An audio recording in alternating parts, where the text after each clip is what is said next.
خدمت فہری میں خوش آمدید۔ بابا جان، میں ایران جا رہا ہوں۔ کیا کہا تم نے میرے لاڈلے؟ پھر سے ذرا دہراؤ، مجھے سننے میں غلطی ہوئی۔ بابا جان کھانے سے ہاتھ کھینچتے ہوئے تیز نظروں سے مجھے دیکھتے ہوئے بولے۔ میں ہاں، آگے بولو۔ آنکھیں بند کی اور شہید کی پاکیزہ نگاہیں میرے سامنے آ گئیں۔ مجھے ہمت دیں، شہید مجھ پر مشکل وقت ہے۔ شہید سے توسل کیا اور ایک گہرا سانس لے کر اپنی بات کا آغاز کیا۔ میں نے فیصلہ کر لیا ہے بابا جان، میں ایران جا رہا ہوں۔ تمہارا دماغ چل گیا ہے؟ میرے خیال سے دوبارہ ایسی بات مذاق میں بھی نہ سنو۔ بابا جان، یہ مذاق نہیں ہے۔ میں راہ حق کو پہچاننا چاہتا ہوں، اپنے عشق کو حاصل کرنا چاہتا ہوں، اور اس کے لیے میرا ایران جانا ضروری ہے۔ سن رہی ہو کیا کہہ رہا ہے؟ تم تو بہت خوش ہوگی نا کہ مجھے نیچا دکھا دیا تم نے۔ تمہارے فرسودہ اعتقادات نے اسے اپنے لپیٹ میں لے لیا ہے۔ بابا ماں پر برس پڑے۔ ماں کو کچھ الزام مت دیں بابا، وہ بے خبر ہیں اس معاملے سے۔ کیسے الزام نہ دوں؟ یہ سارا اسی کا کیا دھرا ہے جو تم ماں کے نقش قدم پر چل پڑے۔ ماں کی آنکھوں میں آنسو آئے تو میرا دل دہل گیا۔ وہ آنسو میری ہدایت کی خوشی میں تھے یا اکلوتے بیٹے کی جدائی کے غم میں؟ کچھ سمجھ نہ پایا میں تمہیں اپنا کریئر تباہ کرنے نہیں دوں گا۔ میں اپنی آخرت کو برباد ہونے سے بچانے جا رہا ہوں میرے اچھے بابا جان۔ میں نہیں چاہتا کہ میرا شمار ان لوگوں میں ہو جو بروز محشر حسرت کریں گے۔ میں تمہیں آگ کر دوں گا اگر دوبارہ ایسا سوچا بھی تو جب سڑکوں پر بھیک مانگنی پڑی تو سارا دین کا بھوت اتر جائے گا۔ بابا جان، آپ وسیلہ ضرور ہیں مگر رازق نہیں۔ جو خدا سمندروں کی تہوں میں معمولی سے کیڑے کے رزق سے بھی غافل نہیں رہتا، وہ اپنے بندے سے کیسے غافل ہو سکتا ہے جس کی امیدوں کا واحد مرکز وہی ہو۔ اب تم مجھے دین سکھاؤ گے اپنے باپ کو؟ بابا جان، گستاخی معاف کیجیے گا مگر میں نہیں سمجھ پایا کہ آپ کے اختلاف کی وجہ کیا ہے۔ کیا اسلام ہمارا دین بھائی چارے کا درس نہیں دیتا؟ کب تک ہم اسی تفرقہ پرستی میں خود کو برتر اور دوسروں کو بدتر سمجھتے رہیں گے تاکہ دشمن اسلام اس کا فائدہ اٹھائے اور ہم پر حاوی ہو جائے؟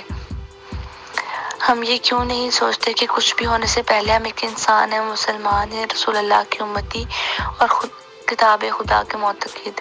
بابا جان، یہ سب مشترکہ نکات ہماری وحدت کے لیے کافی نہیں۔ یہ پاکستان جس نے ہمیں آزادی کا پروانہ دیا، بلا شبہ اس عزیز ملک کا خواب دیکھنے والا ایک سنی تھا اور اس کا عملی جامہ پہنانے والا شیعہ تھا۔ اگر سنی سے کہتے ہیں رسول اللہ کی سنت پر عمل کرتا ہے تو سارے شیعہ بھی سنیں، کیونکہ میں نے اپنی ماں کو دیکھا ہے، ان کی ہر بات میں یہی سنتا ہوں، یہ میرے رسول کا فرمان اور ان کی سنت ہے۔ اگر شیعہ اسے کہتے ہیں جو محمد و آل محمد کا پیرو اور عاشق ہو تو ہر سنی شیعہ ہے، کیونکہ ہر سنی بھی عاشق رسول ہے۔ میں مانتا ہوں کچھ اختلاف ضرور ہیں، کیا ہی اچھا ہو کہ ان اختلافات پر بغض و کینہ دل میں رکھنے کی بجائے عقلی اور علمی دلائل کے ساتھ بات کی جائے۔ میں جسارت نہیں کرنا چاہتا بابا جان، مگر آج آپ کا اور ماں کے رشتے کا تقدس اسی رسول کی آل کی قربانیوں کی بدولت باقی ہے۔ وہی حسین جو نواسہ رسول ہے، جو شیعہ تو کیا ہر سنی کے بھی قبلہ و کعبہ ہے، جو کعبہ عشق ہیں، جن کے گروہ عاشق طواف کرتے ہیں۔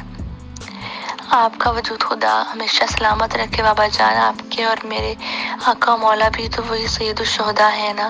کربلا کے بعد فقط دو ہی فرقے ہیں، یا حسینی یا پھر یزیدی۔ مجھے فخر ہے بابا جان کہ میں حسینی ہوں۔ بابا کچھ کہے بغیر اٹھ کر چلے گئے۔ ماں میرے پاس آئی اور کہا، کیا تم واقعی جا رہے ہو میرے بیٹے؟ ماں کی پورنم آنکھوں کو دیکھا اور غمگین لہجے میں سارا ماجرا ماں کو سنا ڈالا۔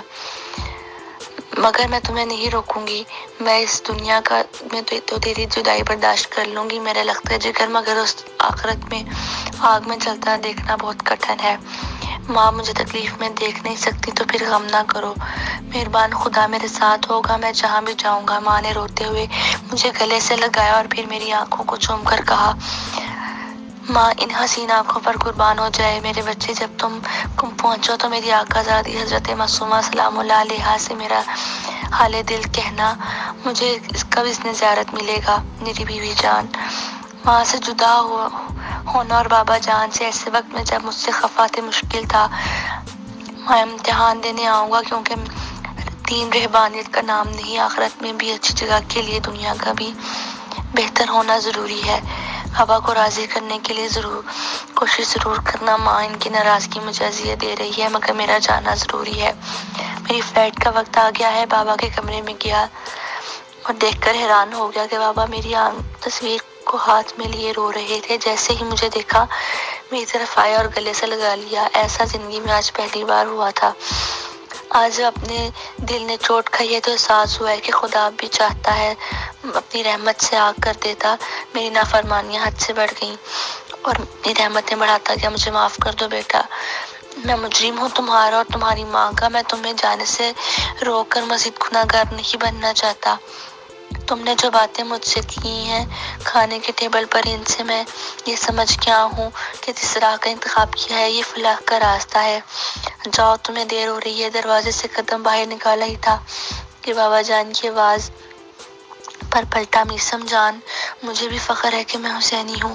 بابا جان، میں نے روتے ہوئے پکارا اور بھاگ کر بابا جان کے گلے لگ گیا. جہاز پاکستان کی سرحد سے نکل چکا تھا. ماں اور بابا جان کے روتے ہوئے چہروں کے آنکھوں کے سامنے آ گئے. موبائل آن کیا اور عباس نے مہدی کی تصویر جو کل رات واٹس ایپ کی تھی اسے دیکھنے لگا تاکہ ایئرپورٹ پر اتر کر اسے پہچان سکوں. آخر کار سفر تمام ہوا. مہدی پہلے سے ایئرپورٹ پر میرا انتظار کر رہا تھا.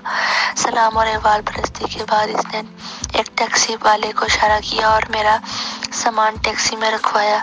ٹیکسی ایک چھوٹے سے گھر کے آگے رکی، ایک چھوٹے سے کمرے میں جس میں 2 ہی لوگ رہ سکتے تھے. مہدی نے میرا سامان اس کمرے میں رکھوایا.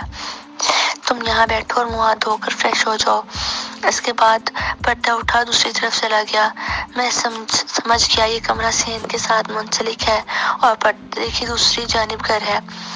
فریش ہو کر آرام کی غرض سے بیڈ پر لیٹا ہی تھا کہ اچانک میری نظر سامنے والی دیوار پر لگی ہوئی تصویر پر ٹک گئی. نام پڑھنے کی کوشش کی.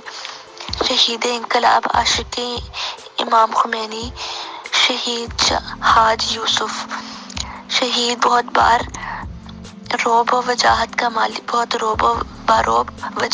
مالک تھا. اس کی آنکھوں کی چمک بتا رہی تھی کہ وہ شہادت کا عاشق تھا. یہ قسط جاری ہے. اگلی قسط دیکھنے کے لیے برائٹ ریڈ فیری کے ساتھ رہیے. شکریہ.